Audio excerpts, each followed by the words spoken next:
आप वादा करते हो, लोकतंत्र के मंदिर में खड़े होकर वादा करते हो, चुनाव में वादा करते हो, विधानसभा में वादा करते हो, लेकिन मुकर जाते हो, मुकर जाते हो। मेरी तो विधानसभा के स्पीकर साहब से भी निवेदन है कि केसीआर साहिब जब विधानसभा में कोई वादा करे तो इनका टेस्ट करा लिया करे, कहीं कोल्ड ड्रिंक पी के तो नहीं आपके वादा करते। लेकिन उनका भूल है, जो इवनिंग गवर्नमेंट चलाते हैं ना, ये रात की government, night cabinet, cold drink cabinet, leg peg की कैबिनेट। अब तेलंगाना की जनता ये 3 लिंगों के धरती अस उस कैबिनेट को चलने नहीं देगी, उसे चलने नहीं देगी।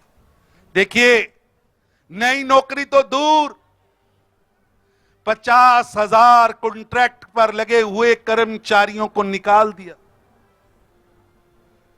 7,000 फील्ड असिस्टेंट के पद, 22,000 स्किल मिशन के पद, 400 मिशन भगीरथी के इंजीनियर, 1600 स्टाफ नर्स, इन सबको तेलंगाना की सरकार ने नौकरी से हटा दिया। लाखों नौजवान, लंबी लिस्ट है, बहुत लोगों ने बोलना, लेकिन इतनी लंबी लिस्ट है, ये लिस्ट नौकरी से निकालने वालों की तो है, ये लिस्ट केसीआर साहेब आपके पाप की लिस्ट है। ये पाप का घड़ा भरता जा रहा है, ये भरता जा रहा है, और ये पाप का घड़ा ही केसीआर साहब की सरकार को डुबो के रहेगा। मेरी आप सबसे निवेदन है, प्रेस के मित्रों से भी निवेदन है, क्योंकि लोकतंत्र का चौथा प्रहरी, चौथा पांव प्रेस है। हम राजनीतिक पार्टी की भूमिका में है, हम विपक्ष की भूमिका में हैं, हम तेलंगाना के रक्षक की भूमिका में हैं, हम तेलंगाना के सेवक की भूमिका में हैं। हम अलख निरंजन करते रहेंगे, केसीआर की गूंगी बहरी सरकार को जगाने के लिए लगातार काम करते रहेंगे, और केसीआर साहेब नोटिफिकेशन जारी करना पड़ेगा। केसीआर साहेब नौकरियों का किया वादा पूरा करना पड़ेगा। केसीआर साहेब 1 लाख रुपया एक जो आपने बेरोजगारी भत्ते का वादा किया था वो पूरा करना पड़ेगा। तेलंगाना के नौजवानों के साथ जो अन्याय आपने किया, जो यूपीएससी का सिस्टम है, उस सिस्टम के आधार पर आपको कैलेंडर जारी करना पड़ेगा। जब तक ये जारी नहीं होगा, जब तक यहां के नौजवानों को नौकरियां नहीं मिलेंगी, जब तक यहां के लोगों के हाथ में रोजगार नहीं आएगा, जब तक तेलंगाना को भंगारू तेलंगाना नहीं बनाते, भारतीय जनता पार्टी का एक एक कार्यकर्ता संघर्ष की राह पर चलता रहेगा, चलता रहेगा।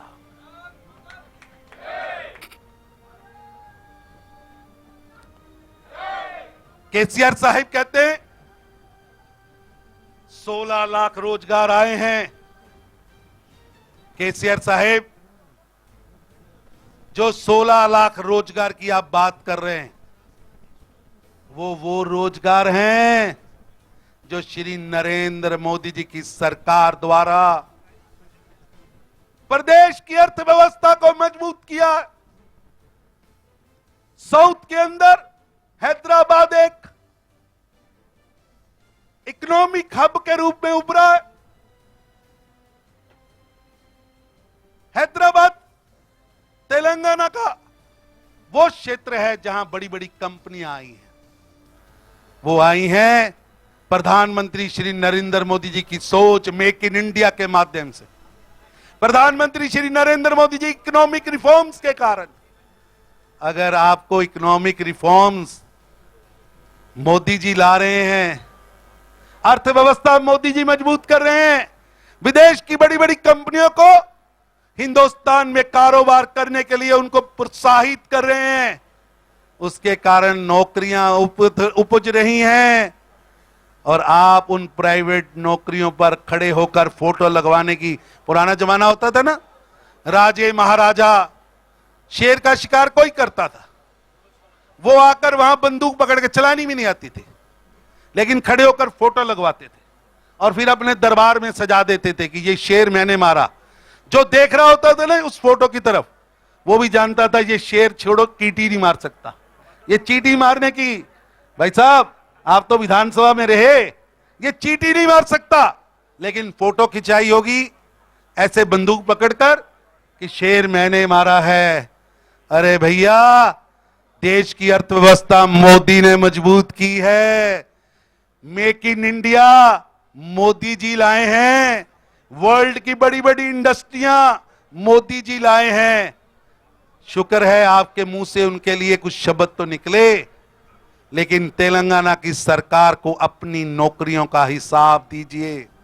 बताइए कि आपकी स्टेट यूपीएससी जो है, जो आपका सर्विस सिलेक्शन बोर्ड है, आपने वादा किया था 1 लाख कितने पद खाली हैं, उन 1 लाख कितने पदों पर आपकी सर्विस सिलेक्शन बोर्ड ने कितनी नियुक्तियां की हैं? बताइए किस बोर्ड में, किस म्युनिसिपल कमेटी में, किस सरकार के मंत्रालय में, किस विभाग में आपने एक भी नौकरी दी है? मित्रों, तेलंगाना की जनता आज आक्रोशित है। तेलंगाना की जनता के मन में दुख है क्योंकि उनके साथ अत्याचार हो रहा है। अगर तेलंगाना के नौजवान महात्मा गांधी का रूप लेकर आंदोलन करते हैं तो केसीआर साहिब उन पर अत्याचार करते हैं, लाठीचार्ज करते हैं, गिरफ्तार करते हैं, बच्चे आत्महत्या कर रहे हैं।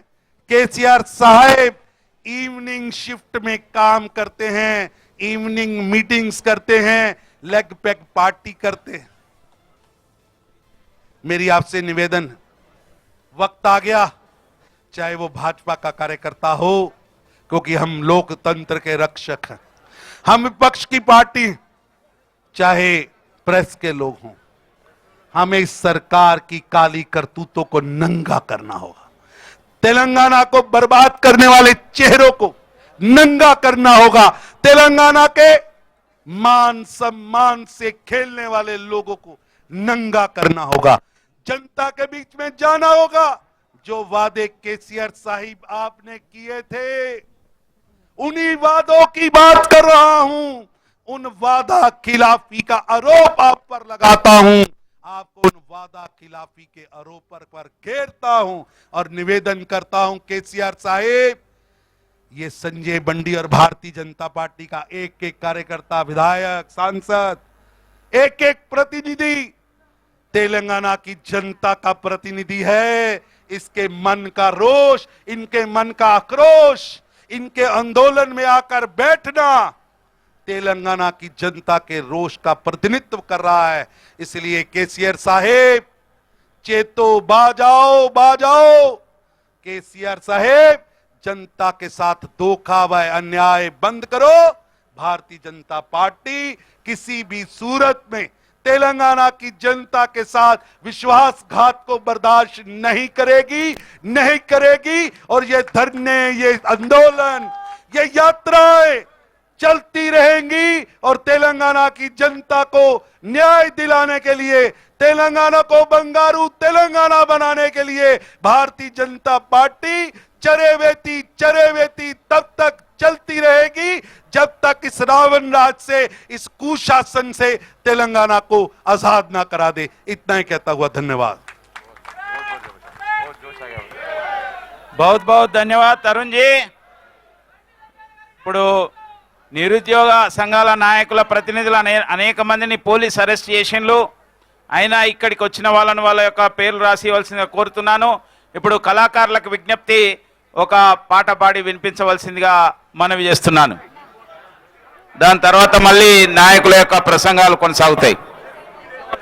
Hello hello